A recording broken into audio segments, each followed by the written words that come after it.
Welcome વિદ્યાર્થી મિત્રો. આગળના લેક્ચરમાં આપણે દોલનનું સ્થાનાંતરનું સમીકરણ જોઈ, ત્યારબાદ એનું ટી સાપેક્ષ વિકલન કરી અને વેગ મેળવ્યો હતો, અને વેગનું ટી સાપેક્ષ વિકલન કરી અને આપણે પ્રવેગ મેળવ્યો હતો. ત્યારબાદ આપણે સ્થાનાંતર વિરુદ્ધ ખૂણો, વેગ વિરુદ્ધ ખૂણો અને પ્રવેગ વિરુદ્ધ ખૂણાના આપણે શું જોયા હતા, ગ્રાફ જોયા હતા, અને અલગ અલગ સમયે કેટલું એનો ટૂંકમાં સ્થાનાંતર, વેગ અને પ્રવેગ હોય એ બધી આપણે ચર્ચાઓ કરી હતી. આજના લેક્ચરમાં આપણે સરળ આવર્ત ગતિ અને નિયમિત વર્તુળાકાર ગતિ એની વચ્ચેની ટૂંકમાં આપણે સંબંધ આપણે જોશું કે ભાઈ નિયમિત વર્તુળાકાર ગતિ છે એને આપણે સરળ આવર્ત ગતિના સ્વરૂપમાં સમજાવી શકીએ. એમ કઈ રીતે, તો એ આપણે જોઈએ. આપણે નિયમિત વર્તુળાકાર ગતિ એટલે ખ્યાલ છે આપણે કે જો કોઈ પદાર્થ, દાખલા કે આ કોઈ પદાર્થ છે, એ વર્તુળાકાર માર્ગ પર કેવી ઝડપથી, દાખલા કે અચળ ઝડપ v થી ટૂંકમાં વર્તુળાકાર માર્ગ ઉપર શું કરતો હોય, ગતિ કરતો હોય, તો આવી ગતિને આપણે કેવી ગતિ કહીએ, નિયમિત વર્તુળાકાર ગતિ. જો કોઈ પદાર્થ વર્તુળાકાર માર્ગ પર કેવી ઝડપથી, અચળ ઝડપથી, અચળ વેગ નહીં પણ અચળ ઝડપથી, એટલે કે વેગનું મૂલ્ય અચળ હોય, વેગની દિશા તો શું થતી હોય, બદલાતી હોય, તો અચળ ઝડપથી વર્તુળાકાર માર્ગ પર શું કરતો હોય, ગતિ કરતો હોય, તો આવી ગતિને શું કહીએ આપણે, નિયમિત વર્તુળાકાર ગતિ. એના ઉપરથી આપણે સરળ આવર્ત ગતિ સમજાવી શકીએ. કઈ રીતે, તો એ આપણે જોઈએ. માનો કે એની ત્રિજ્યા છે, ધ્યાન આપજો, એ a છે. વર્તુળાકાર માર્ગની ત્રિજ્યા કેટલી છે, a છે. આને આપણે x અક્ષ લઈ લઈએ, આને આપણે ઋણ x અક્ષ લઈ લઈએ, આને આપણે y અક્ષ લઈ લઈએ, આ ઋણ y અક્ષ. ઓકે, માનો કે પદાર્થ છે એ t બરાબર 0 સમયે અથવા તો t સમયે એને ખૂણો જે કાપ્યો એ ઓમેગા t પ્લસ 5 કાપ્યો. અહીંથી t બરાબર 0 થી અહીંથી ચાલુ થયો અને t સમયે અહીંયા પહોંચ્યો, અને જે આ ખૂણો કાપ્યો એ કેટલો કાપ્યો, તો કે ઓમેગા t પ્લસ 5. ઓકે, તો આ જે પદાર્થ છે ને, માનો કે તમે અહીંથી એને જુઓ છો, તો આ પદાર્થ છે આવી રીતે ભ્રમણ કરે, પણ તમે અહીંથી જુઓ તો એ તમને આવી રીતે આમ દોલન થતો હોય એમ લાગશે. કે જ્યારે પદાર્થ અહીંયા પહોંચ્યો હોય ત્યારે અહીંયા લાગશે, અહીંયા પહોંચ્યો હોય, ધ્યાન આપજો, આ રીતના અહીંયા પહોંચ્યો હોય ત્યારે અહીંયા લાગશે તમને. જ્યારે આ પદાર્થ અહીંયા પહોંચશે ત્યારે તમને અહીંયા લાગશે, જ્યારે અહીંયા પહોંચશે ત્યારે પાછો અહીંયા, જ્યારે અહીંયા પહોંચે પાછો ત્યારે અહીંયા પહોંચી જાય. આ પદાર્થ અહીંયા પહોંચે ત્યારે અહીંયા પહોંચ્યું એવું લાગશે તમને, અહીંયા પહોંચે ત્યારે અહીંયા.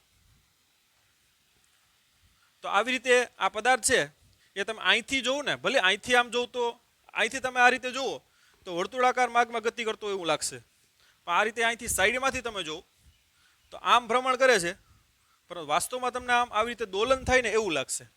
એટલે દોલન થાય ને મતલબ કઈ ગતિ કરશે, સરળ આવર્ત ગતિ કરશે એ પ્રકારે તમને લાગશે. ક્યાંથી, આ બાજુથી તમે ઓબ્ઝર્વ કરો તો તમને y અક્ષમાં શું લાગશે, સરળ આવર્ત ગતિ કરતો હોય એ રીતના તમને લાગશે. તો આ રીતે નિયમિત વર્તુળાકાર ગતિ પાતો પદાર્થ છે એને તમે સાઈડમાંથી આ રીતે જુઓ તો આ રીતના, ભલે અહીંથી જુઓ તો આમ ફરે એમ લાગશે, પણ સાઈડમાંથી અહીંથી જુઓ તો આ બિંદુ પહોંચે ત્યારે અહીંયા પહોંચશે એમ લાગશે, અહીંયા પહોંચે ત્યારે અહીંયા, અહીંયા પહોંચે ત્યારે પાછું અહીં મધ્યમાન સ્થાન. એટલે આ ટૂંકમાં એનું મધ્યમાન સ્થાન છે. તો મધ્યમાન સ્થાનની આસપાસ આ રીતે શું કરશે, દોલન કરશે, અને દોલનનો જે કંપવિસ્તાર છે એ કેટલો થાય, એ જેટલો, જે આની ત્રિજ્યા છે એના જેટલો શું થાય એનો કંપવિસ્તાર. એ રીતે તમે અહીંથી પણ જુઓ, ધ્યાન આપજો, અહીંથી જોશો તમે તો આ પદાર્થ અહીંયા પહોંચ્યો હોય ત્યારે અહીંયા પહોંચ્યો હોય ત્યારે અહીંયા લાગશે, અહીંયા પહોંચ્યો હોય ત્યારે અહીંયા લાગશે, અહીંયા પહોંચ્યો હોય ત્યારે મધ્યમાન સ્થાન ઉપર લાગશે, અહીંયા લાગશે. તો આ ટૂંકમાં એનું મધ્યમાન સ્થાન બને. તો અહીંયા આવી રીતે દોલન કરતો હોય એ રીતનું તમને લાગશે. તો બે પ્રકારના ટૂંકમાં સરળ આવર્ત ગતિ છે લઈ શકો તમે. એક્સ અક્ષ ઉપર, આ એક્સ અક્ષ ઉપર થાય, ધ્યાન આપજો, અને અહીંથી જોઉં તો કેમ આવશે, વાય અક્ષ ઉપર. અહીંથી જોઉં તો વાય અક્ષ ઉપર દોલન દેખાશે, અને અહીંથી તમે જો તો એક્સ અક્ષ ઉપર દોલન દેખાશે. તો એ દોલનના જે સમીકરણ છે એ આપણે આરામથી મેળવી શકીએ કે ભાઈ જે આ એક્સ ઘટક છે અને આ શું છે એનો વાય ઘટક, કોઈ ટી સમયે, ધ્યાન આપજો.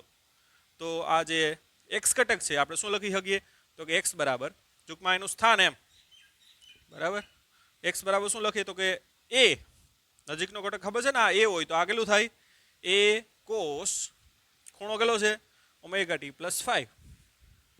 ખબર ને, આ એ આ થીટા હોય તો ખબર છે ને, આ એ કોસ થીટા થાય ને આ એ સાઇન થીટા થાય. અહીંયા થીટા એટલે કેટલો છે, ઓમેગા ટી પ્લસ 5.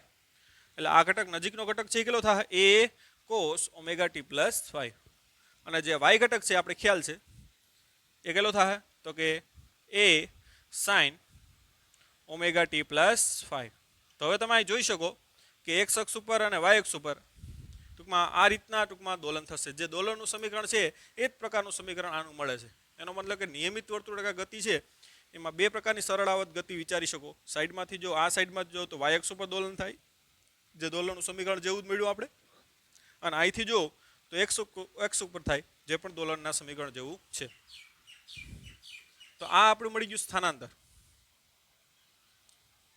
હવે જે ત્યાં વેગ મળ્યા હતા એ વેગ પણ આપણે મેળવી શકીએ ખબર ને આનું ટી સાપેક્ષ વિકલન કર્યું હતું તો એનો x ઘટક શું આવશે vx બરાબર એ ધ્યાન આપજો ઓમેગા ટીનું શું થાય ઓમેગા કોસનું શું થાય માઇનસ સાઇન એટલે minus A omega sine omega t plus 5 ધારેલું વિકલન અહીં ગુણાકારમાં આવી ગયું 5 નું 0 થાય એટલે આનું કેટલું થાય ઓમેગા અને એનો y ઘટક છે આનું વિકલન કરો તમે તો vy સાઇનનું શું થાય કોસ એટલે plus A omega cos omega t plus 5 આ ટૂંકમાં આપણે વિકલનથી મેળવ્યું હતું હવે આપણે કોનાથી મેળવીએ તો કે આપણે નિયમિત વર્તુળાકાર ગતિથી આ મેળવીએ જોજો એ મળશે વેગ અને પ્રવેગ તો પહેલા વેગ મેળવીએ આપણે ચાલો તો વેગ મેળવવો હોય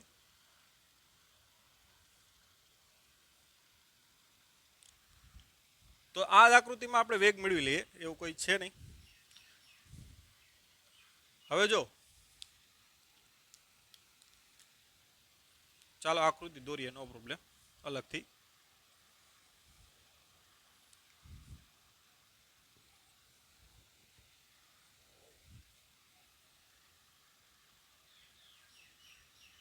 માનો કે ટી સમયે જે કાપેલો ખૂણો છે ઓમેગા ટી પ્લસ કેટલો છે 5 એની ત્રિજ્યા કેટલી છે a ધ્યાન આપજો અને આ વેગ v બરાબર કેટલો થાય દાખલા કે એનો જે કોણીય વેગ છે એ ઓમેગા છે કેટલો કોણીય વેગ કેટલો છે ઓમેગા તો આ રેખીય વેગ v બરાબર આપણે ખ્યાલ છે v બરાબર શું થાય આખું અંતર કાપે તો 2 પાઈ a ધ્યાન આપજો ત્રિજ્યા a છે આ છેદમાં લાગતો સમય t 2 પાઈ upon t એટલે તો શું લખીએ ઓમેગા એટલે આપણે ખબર જ છે રેખીય વેગ અને કોણીય વેગ વચ્ચેનો સંબંધ v બરાબર શું થાય તો કે ઓમેગા r એટલે અહીં ત્રિજ્યા કેટલી છે a છે બરાબર તો આ v બરાબર શું થાય તો કે a ઓમેગા રેડી હવે અહીં ધ્યાન આપજો હવે આ છે એ ઓમેગા ટી પ્લસ 5 હોય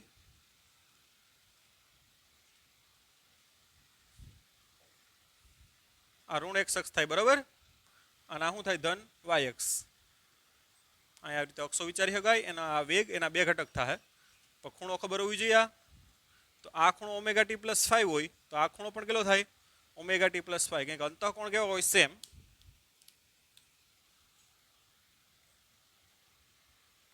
હવે એ ઓમેગા ટી પ્લસ 5 હોય ધ્યાન આપજો તો આ છે ને 90 નો છે ધ્યાન આપજો કેમ કે સ્પર્શક છે એ ત્રિજ્યાને લંબ હોય એટલે આ 90 નો થાય તો આ ખૂણો કેટલો થાય 90 માઇનસ ઓમેગા ટી પ્લસ 5 હવે ધ્યાન આપજો આ બંને પરસ્પર લંબ છે આ અને આ પરસ્પર કેવા છે લંબ તો આ 90 માઇનસ ઓમેગા ટી પ્લસ 5 હોય તો આ કેટલો હોય તો કે ઓમેગા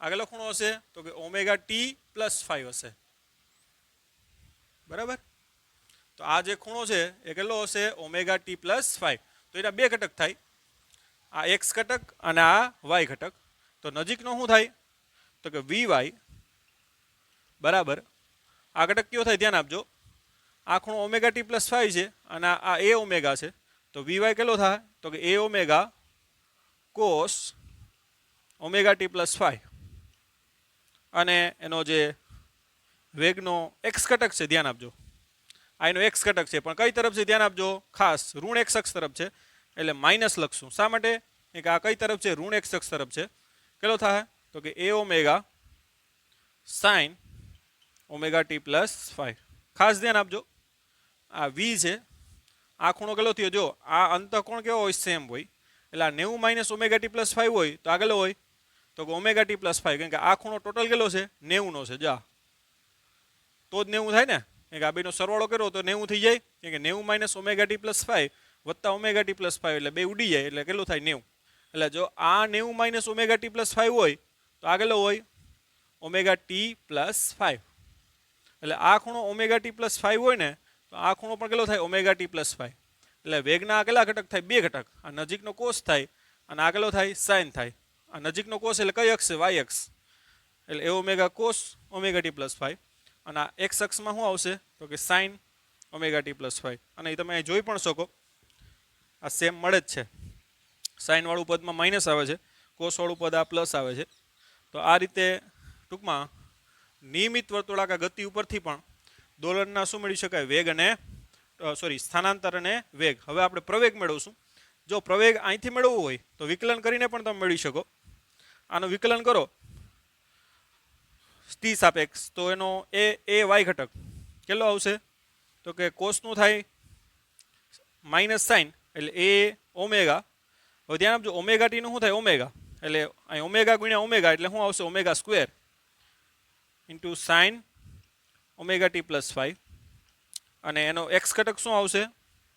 તો કે આનું વિકલન કરો તો minus A omega square cos omega t plus 5.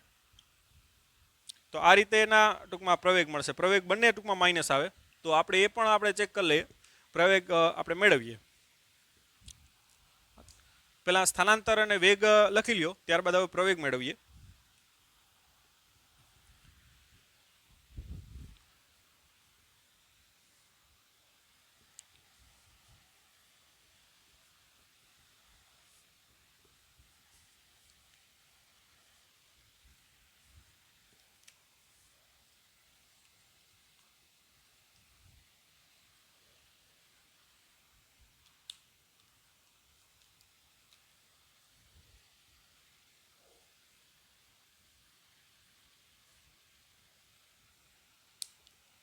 તો ટી સમયમાં માનો કાપેલો ખૂણો છે ઓમેગા ટી પ્લસ 5 અને એનો વેગ કેટલો છે? વી. ઓકે. હવે અહીંયા કેવી ગતિ કરે છે? આ નિયમિત વર્તુળાકાર ગતિ કરે છે, પરંતુ વેગની સતત દિશા બદલાય એટલે અહીંયા પ્રવેગ પેદા થાય. અને એ પ્રવેગ આપણે ખબર છે કેન્દ્ર તરફ હોય, જેને આપણે કયો પ્રવેગ કહીએ? કેન્દ્રગામી પ્રવેગ. અને કેન્દ્રગામી પ્રવેગનું સૂત્ર ખબર છે આપણે? કેટલું થાય? વી સ્ક્વેર અપોન આર. આર એટલે અહીંયા ત્રિજ્યા કેટલી છે? કંપ વિસ્તાર જેટલી છે, એ જેટલી. કે ત્રિજ્યા આપણે એ લીધી તો વી સ્ક્વેર અપોન શું આવશે? એ. અને વી એટલે શું છે? તો કે ઓમેગા એ. એટલે ઓમેગા સ્ક્વેર એ સ્ક્વેરના છેદમાં એ. એટલે એક એ ઉડી જાય તો કેટલો આવશે? ઓમેગા સ્ક્વેર એ. તો ટૂંકમાં જે પ્રવેગ આ મળશે તમને એ કેટલો હશે? ઓમેગા સ્ક્વેર એ. અને એ પ્રવેગ છે, ધ્યાન આપજો, અહીંયા તમે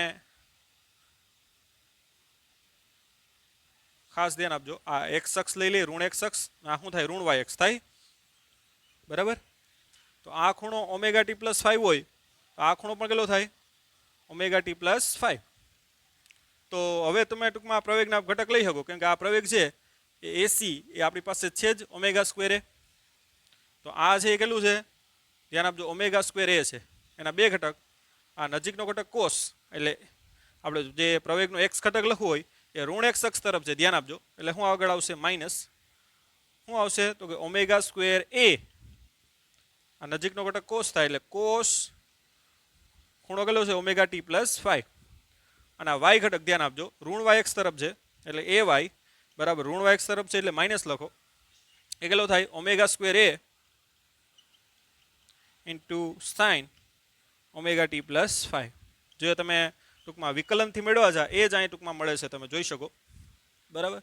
તો આ રીતે ટૂંકમાં નિયમિત વર્તુળાકાર ગતિ ઉપરથી સ્થાનાંતર, વેગ અને પ્રવેગ આ ત્રણેય વસ્તુ મેળવી શકાય. ઓકે, તો લખી લ્યો. ત્યારબાદ આપણે આગળ વધીએ.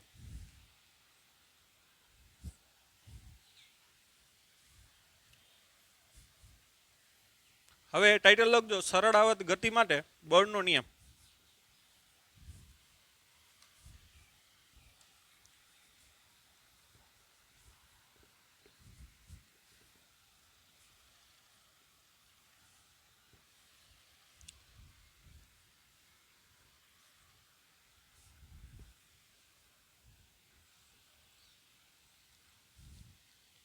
ટાઇટલ લખજો, સરળ આવર્ત ગતિ માટે બળનો નિયમ અને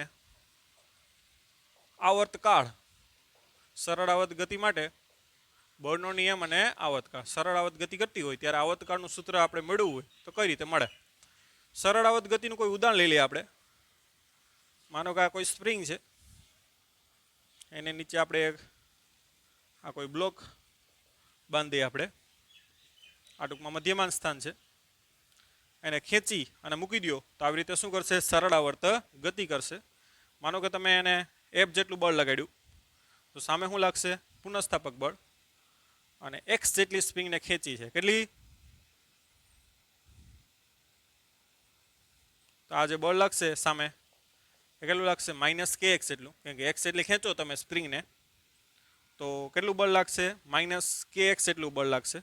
તો અહીંયા તમે લખી શકો, ધ્યાન આપજો, આ આપણે સ્પ્રિંગને F જેટલું બળ લગાડ્યું તો સામે પણ F જેટલું બળ લાગશે અને F બરાબર શું થાય? -kx.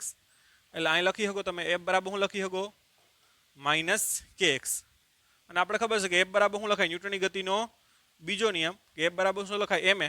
જ્યાં m એટલે આ જે દોલક છે ને, સ્પ્રિંગનું દળ છે અવગણ્ય છે અને આ દોલકનું દળ કેટલું છે? દોલકનું દળ કેટલું છે? અહીં m છે અને સ્પ્રિંગનો બળ અચળાંક કેટલો છે? k. આ બધી વસ્તુ તમે લખજો. અને સ્પ્રિંગને આપણે x જેટલી ખેંચી તો કેટલું બળ લગાડવું પડે? તો કે F બરાબર kx. અને એને કારણે આ દાખલા કે સ્થિર હતો અને ગતિમાં આવ્યું ને તો એમાં પ્રવેગ પેદા થયો. તો પ્રવેગ F બરાબર શું લખાય? ma બરાબર શું લખાય? -kx. ઓકે, આપણે આગળ વધીએ. માટે m આને આપણે શું લખી શકીએ? તો કે a બરાબર આપણે ખ્યાલ છે સરળ આવર્ત ગતિ માટે આપણે a બરાબર પ્રવેગ એટલે ખ્યાલ છે. આ દોલનનું સમીકરણ ઉપરથી પ્રવેગ મળ્યો તો આપણે -ω² કેટલો થાય? x. બરાબર, આગળના લેક્ચરમાં આપણે જોયું હતું જે પ્રવેગ છે એ કેટલો થાય? -ω²x. તો અહીં કિંમત મૂકી દો. માટે m -ω²x બરાબર શું લખાય? -kx. એટલે માઇનસ ઉડી જાય, xx પણ ઉડી જાય. માટે ω² બરાબર શું આવશે? તો કે k/m. ધ્યાન આપજો, k બરાબર શું લખાય? mω². માટે ω² અને m નીચે જાય તો શું લખાય? k/m. માટે ω બરાબર અંડર રૂટ શું લખાય? k/m. હવે આપણે ખબર છે કે ω બરાબર શું લખાય? તો કે 2π/t. અથવા તો ω બરાબર શું લખાય? 2πf.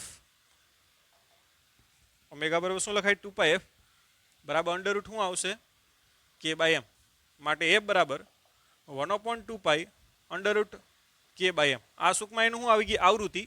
અને આવર્તકાળ મેળવવો હોય તો આવર્તકાળ બરાબર શું લખાય? 1 આવૃત્તિ. માટે આનું વ્યસ્ત કરી નાખો તો 1/2π વ્યસ્ત થાય એટલે શું થઈ જાય? 2π. અને આ શું થઈ જાય? k/m ની જગ્યાએ m/k. તો ટૂંકમાં આ સરળ આવર્ત ગતિ માટેનો આવર્તકાળ આવી ગયો સ્પ્રિંગ માટે કે t બરાબર 2π અંડર રૂટ શું આવી ગયું? m/k. તો આ રીતે તમે સરળ આવર્ત ગતિ માટે આ બળનો જે નિયમ છે, બરાબર, કેમ કે જેને F જેટલું તમે બળ લગાડ્યું તો સામે પણ F જેટલું બળ લાગતું હોય અને એ બળ કેટલું થાય? -kx. કેમ કે x જેટલી એને કારણે આપણે સ્પ્રિંગને શું કરી? ખેંચી. એને કારણે પ્રવેગ પેદા થયો. કેમ કે બળ લાગે એટલે પ્રવેગ પેદા થાય. અને દાખલા કે દોલનનો જે પ્રવેગ છે એ જેટલો હોય તો F બરાબર શું લખાય? ma. જે m એટલે દોલકનું શું છે? દળ છે. અને a એટલે દોલકનો આ પ્રવેગ છે. તો ma બરાબર શું લખાય? -kx. અને આપણે ખબર જ છે કે ભાઈ તમે દોલનનું જે સમીકરણ છે x બરાબર a sin ωt એનું બે વખત વિકલન કરો તો જે પ્રવેગ મળે છે એ ω² કેટલો મળે? x માઇનસ, જે આપણે આગળના લેક્ચરમાં મેળવી ગયા છે. તો એ પ્રવેગની કિંમત અહીં મૂકી દો તો ટૂંકમાં તમને મળશે x એ ઉડી જાય તો mω² બરાબર k આવશે. તો ω² બરાબર k/m. તો સ્ક્વેર આપવા જાય તો સ્ક્વેર રૂટ થાય અને એના ઉપરથી ટૂંકમાં આવૃત્તિ અને આવર્તકાળ મેળવી શકો. આપણે આવૃત્તિ અથવા આવર્તકાળ બેમાંથી એક સૂત્ર યાદ રાખવાનું છે.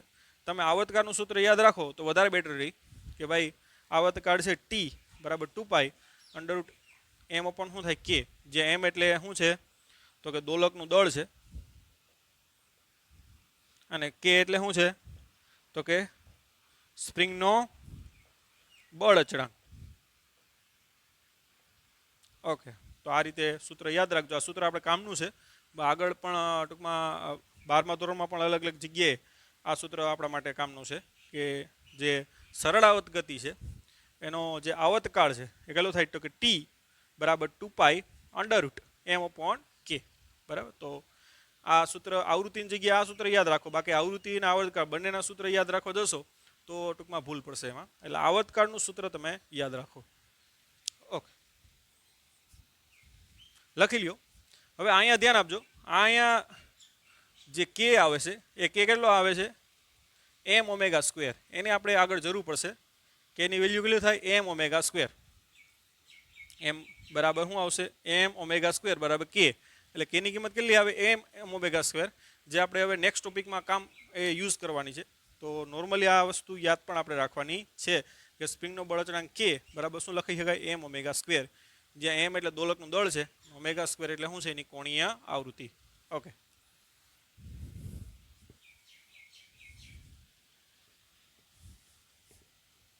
હવે ટાઇટલ લખજો સરળ આવત ગતિનું વિકલ સમીકરણ.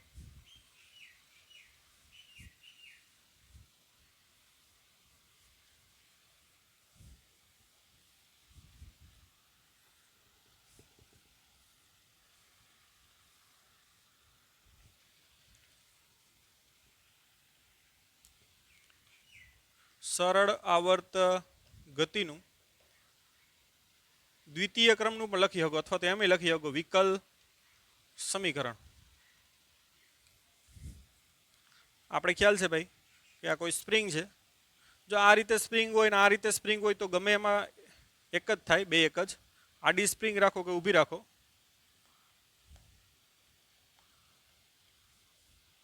આ x બરાબર શું છે 0 મધ્યમાન સ્થાન. દાખલા કે બ્લોકને x જેટલો ખેંચો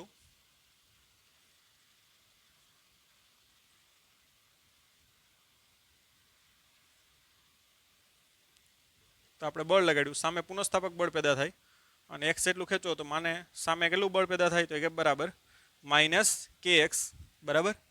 અને F બરાબર શું લખાય ma બરાબર શું લખાય -kx. હવે ધ્યાન આપજો, m એ એટલે શું થાય તો કે x નું 2 વખત વિકલન, એટલે a બરાબર શું લખાય તો કે d² x ના છેદમાં શું લખાય dt². પ્રવેગ એટલે શું થાય સ્થાનાંતરનું 2 વખત વિકલન, જેને આપણે કઈ રીતે લખીએ d² x ના છેદમાં dt². આ રીતે કહેવાય. વેગ એટલે શું થાય dx ના છેદમાં dt. ધ્યાન આપજો, પ્રવેગ એટલે તો કે dv ના છેદમાં dt થાય, અને તમે v ની કિંમત મૂકો તો કેટલી થાય ધ્યાન આપજો dx ના છેદમાં dt. એટલે આને લખાય d²x ધ્યાન આપજો ના છેદમાં શું લખાય dt². આમ નથી કરવાનું d² t² એમ નહીં, dt².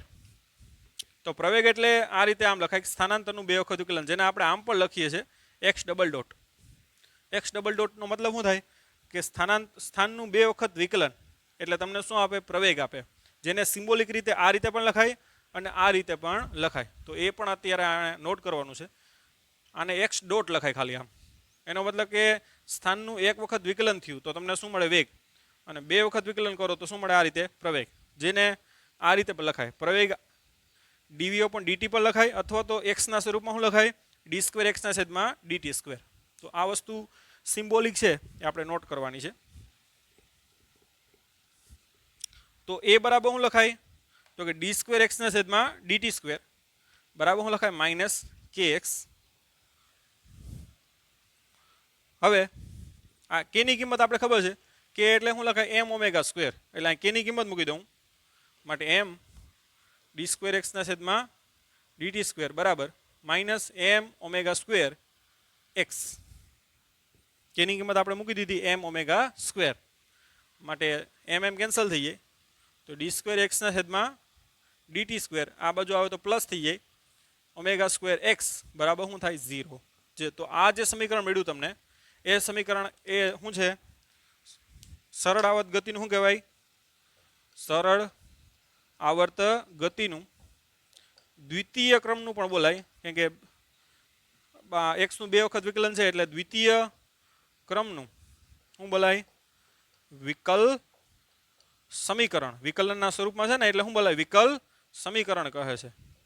ટૂંકમાં કોઈ પણ જે ગતિ છે એનું ડી સ્ક્વેર એક્સના છેદમાં DT square plus omega square x is equal to 0 આવી જાય તો એ છે એ સરળ આવત ગતિ કરતી હોય એમ કહી શકાય. જો આ 0 ના થાય તો એ સરળ આવત ગતિ કરે એમ કહી શકાય નહીં. એટલે આ વસ્તુ શું છે ધ્યાન આપો કે જે આપણે જે બળ લગાડ્યું એના દ્વારા ઉત્પન્ન થતો પ્રવેગ, કારણ કે આ પ્રવેગ જ છે, અને ઓમેગા સ્ક્વેર એ પણ આપણે ખબર જ છે પ્રવેગ જ છે, કારણ કે દોલનનો જે પ્રવેગ થાય એ ઓમેગા સ્ક્વેર એક્સ જેટલો હોય. એનો મતલબ શું થાય કે આપણે ઉત્પન્ન કરેલો પ્રવેગ અને સામે સ્પ્રિંગ બળ દ્વારા ઉત્પન્ન થતો પ્રવેગ એ બંને